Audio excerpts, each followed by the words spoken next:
I'm a minister in disguise as a scout. That's the way I try to put it. I try to teach these coaches or even teach these athletes that look, if you're a Christian, you're a minister first in disguise as an athlete or in disguise as a coach.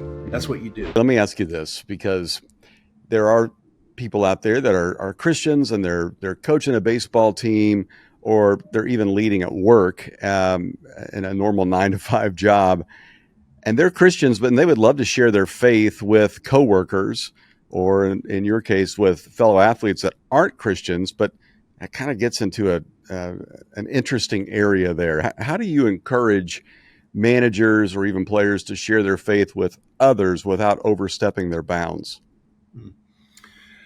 Well, I'll just take my profession. So with coaches, I felt like a few years ago, a handful of years ago, there was a real need for coaches to be able to leverage their influence as a Mm. coach. And so, because as Billy Graham, I think, once said, a coach is going to influence more people in 1 year than the average person will in a lifetime. Mm. So they have a great amount of influence. They really, a lot of them don't know how to leverage that influence. They don't know the power of their influence. So, um, there was a need, I felt like, some years ago, about 5 years ago. And so basically myself and another pastor and a couple guys, we just started an online Zoom weekly Bible study discussion discipleship group, really for coaches, Hmm. baseball coaches. And, we started with just a handful of guys, of 4 or 5 guys. And then, it's developed into 95 to 100 guys every week that are on here. And so, we try to teach them and train them and help them develop these skills to be able to live out their faith and be able to share Christ and be able to uh, be bold about it, and Hmm. live it out, how to live it out. What are some steps to that? What does that look like for them as a coach? Um, so yeah, it's really important that, and we challenge these guys to do that, as an influential coach. Have there been some coaches in your past, or even maybe some books that you've read, or some people that you've learned from that you don't even know, that have influenced you over the years that you could share with us? Yeah, I mean, not too many, honestly, quite honestly, not too many Christian coaches Hmm. that I've really had, that really took that step or that took that stand. I will say there was a book that I read several years ago, and it's a powerful, one of the best leadership books I've read. It was called "Leading for God's Sake," Lead for God's Oh, that's sake, a and great book. so Yeah. it is a great book, just really about the heart of a coach, what that should look like. Do you coach with the heart, or do you coach with a hatchet? Hmm. And how you lead. So that was a really really good book, just to read and go through. But really, for me personally, I didn't really understand the influence I had as a scout, um, until I really learned how to become a disciple. Quite honestly, Hmm. I knew that being a disciple was important. I had no idea how to be one, and so I never understood how to make a disciple. And so when I finally grasped and understood that, I am just a scout. That's what I am. It's what I do. But I'm a minister in disguise as a scout. That's the way I try to put it. Hmm. And so I try to teach these coaches or even teach these athletes that look, if you're a Christian, you're a minister first in disguise as an athlete or in disguise as a coach. That's Hmm. what you do.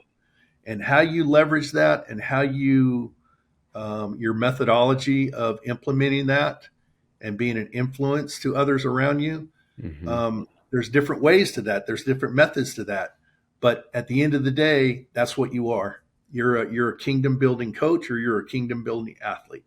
Hmm. And so for me, that was a big turning point in my life, personally for me, because I really never understood how to be a disciple. I knew it was important to be a disciple. I didn't know how to, and Hmm. so that really helped me in my personal life. I love that you went there, and I'd love to ask you how you would define that, because I think we all say similar things when it comes to what a disciple is, but I'm always curious to hear how people sum it up, because it often helps clarity for a lot of us. When you're explaining to a player who's, a person of faith, but yet they're not necessarily living it out, how do you define a disciple? How do you communicate that to somebody, especially somebody in baseball? Yeah. So for me, the way I define it is simply the fruits of the spirit. So Hmm, that's good. it's talking about the character of Christ. The character of Christ was the nine fruits of the spirit. So, um, you know, how am I living out my character every day out here? Am I Hmm. showing love? Do I have joy? Do I have peace? Do I have gentleness? Do I have kindness? Do I have faithfulness? Do I have self control? I mean, all these fruits of the spirit, that is the character of Christ. And Hmm. so that's the way I like to look at myself, and I'm evaluating myself daily. Hey, how am I doing in this area? I feel like I got these nine plates spinning, and this one down here might be wobbling. This one might be here at a high speed, and I need to pay attention to all of those nine plates. Hmm. And so I'm constantly evaluating myself on those nine fruits of the Spirit, which are the character of Christ. It was the character of Christ. It is the character of Christ. So, I and love that. then the conduct of Christ, is how he lived his life out. He was a good manager. He was a good steward. He prioritized the message. He prioritized large group and small group. Um, there's so many areas of his life that was the daily conduct, the way he lived out his life. So I have Hmm. a grid I keep in my phone of these seven attributes of conduct, and how am I living those out in my personal life, and how am I living those out in my scouting and professional life. Could you share that with us? What's on that grid? Sure, sure. I love this because I think a lot of us tend to look at items like you just mentioned, whether it's these seven conduct checkpoints or even the fruit of the spirit. And we kind of look like it. We look at it like it's a personality test, where we say, "Oh yeah, I'm this is who I am, but I'm not these others." In other words, I'm really good with uh, self control, but I'm not really good with kindness or whatever. And it's not really kind of a pick and choose thing, right? It's not a buffet. It exactly. And let me pull it up here. So this is the way I try to. Can you see me? Okay. I Still. can, yeah. Okay. Um, this is the way I try to look at it, and that just from the conduct of Christ, and how am I this grid that I live by. So one is a member. Am I belonging to my local church? Do I belong to a local church? That's good. Do I make that a priority? For a second one is a magnifier. Am am I how am I doing in spending time worshiping God in private and in public? And thirdly is a minister. Am I meeting the needs of people in my local community, in my baseball community, and in my local church? Mm, And then the fourth one was is maturing, which is growing. Am I spending time with God, growing in my fellowship and my faith with Him through reading, studying His Word, and in prayer? And then the next one is manager, stewardship. Am I managing my time, my calendar, my gifts, my relationships, my treasure, and my temple in a God honoring way?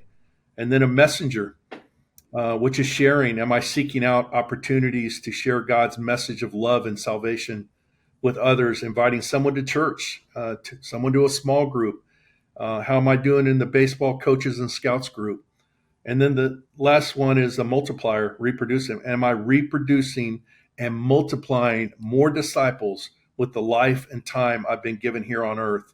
And am I making disciples that make disciples? mm. So that's the grid that I work from. That I believe is the all those all those conducts, all those priorities were a priority in Jesus' life. A member, a magnifier, a minister.